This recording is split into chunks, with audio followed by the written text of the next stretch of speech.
What's up, fam? It's Jay Lobos coming back to you on another episode, and I wanted to talk today about credit cards, establishing credit. Obviously after being burnt from having good to bad credit, you probably overused your credit cards, especially for students or for young adults that are obviously getting into the world of credit. One of the easiest things to obviously go ahead and apply for and be approved for is usually a credit card. But sometimes obviously that could be a little worrisome when it comes to spending or overspending or overindulging or hearing other people who have gone through the situation and all of a sudden they've been burned. So what other alternatives or ways is there for you to establish credit without credit cards? So I wanted to talk about that right now. Obviously there's going to be some pros and cons when it comes to that.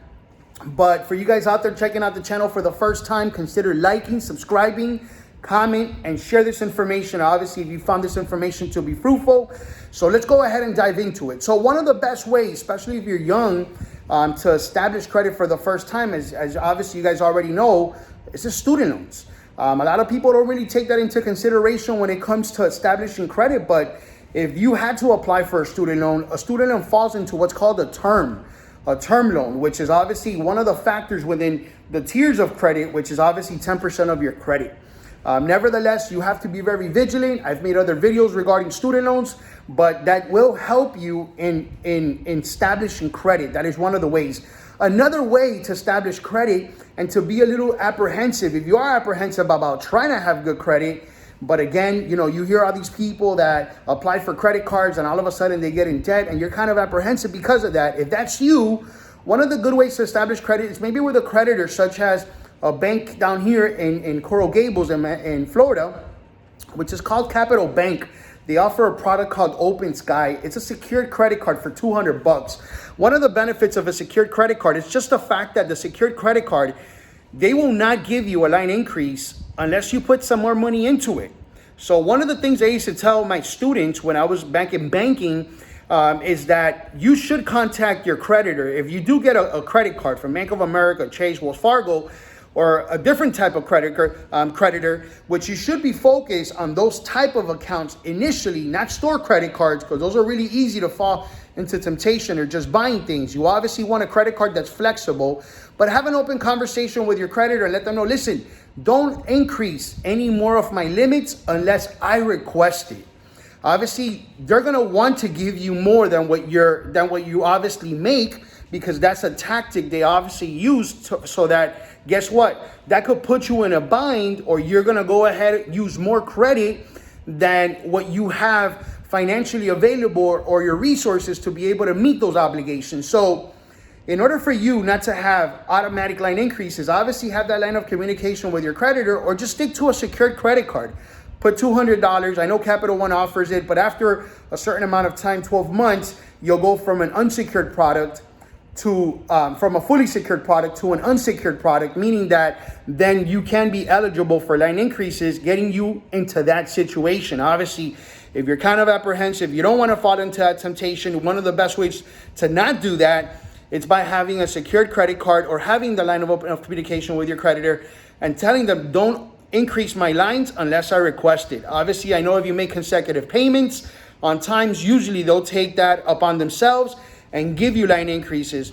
Yes, there's obviously methods, additional ways for you to obviously build credit without having a physical credit card.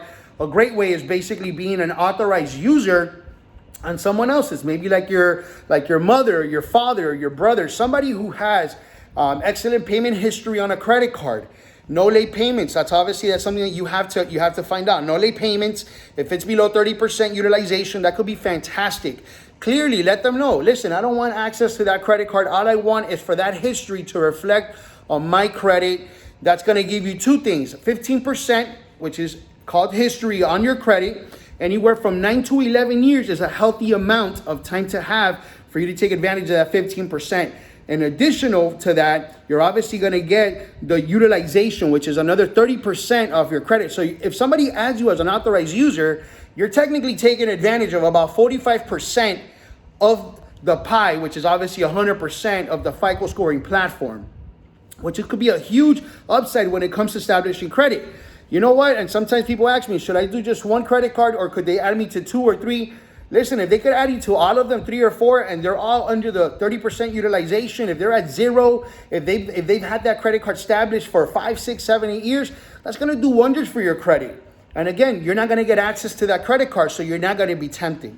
Obviously, you have to be disciplined. You have to be vigilant. Obviously, it's your credit. It's at the end, it's something that you can have control over.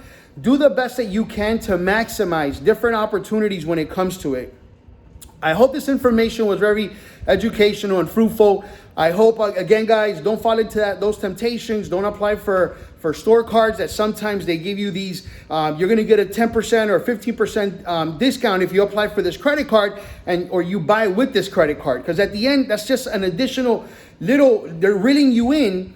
And then you apply for it, and then you buy stuff, and then all of a sudden, that credit that you're buying into, you're going to finance whatever you bought for even a longer period of time. That happens a lot through furniture, City Furniture, El Dorado. They tend to do stuff like that. No interest for this much amount of time, and after a certain amount of time, if you forget about it, guess what? After that time elapses, everything that they were supposed to charge you in interest, now they're going to get you.